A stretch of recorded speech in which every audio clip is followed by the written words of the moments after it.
Payg'ambar sollallohu hadis bor. Law ya'lamun nasu ma fil nidai va fil atamati. Agar odamlar ozon bilan bomdodni fazilatini bilganda edi, la atawhuma va law habwan. Emakilab bo'lsa ham kelardi degan.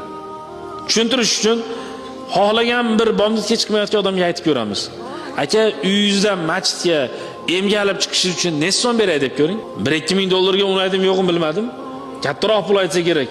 Emga olib chiqish sharti, masjidga, bomdodga o'ylanadi ozgina. Lekin uni fazilat shunday katta ekanki, payg'ambarimiz aytayapti. Agar ajrini bilganda emaklab chiqardi deyapti.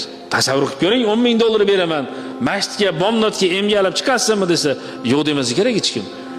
Bu fazilatini tasavvur qilish uchun ko'p joyda shu bizni aqlimiz shu dunyo bilan bo'lib qolganligi uchun pul bilan qiyos qilinadi ko'p joyda. Iloji yo'q, pulni taklif qilib ko'ramiz.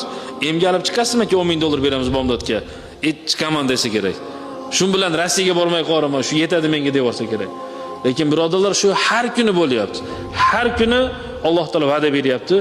Bomdodga chiqishligimiz fazilatini o'ta kattaligini bilganda edi, yoshlarimiz bomdoddan qolmagan bo'lardi. Uxlab qolyapman deganlarga ko'p misol qilaman. Birodar, bugun uchib ketasiz soat 4 da. Uxlab qolasizmi yo'qmi? Uxlamaydi, kutib chiqadi. Mol bozorga boradiganlar bor, uxlamaydi, kutib chiqadi. Nima uchun? Uni qadrini bilyapsiz-da. Bomdodni fazilatini, qadrini bilganda yoki bo'lmasam, hozirgi mavzumizga qaytadigan bo'lsam, uni azobini bilganda edi, qabr azobini, uxlamay qo'ygan bo'lardi.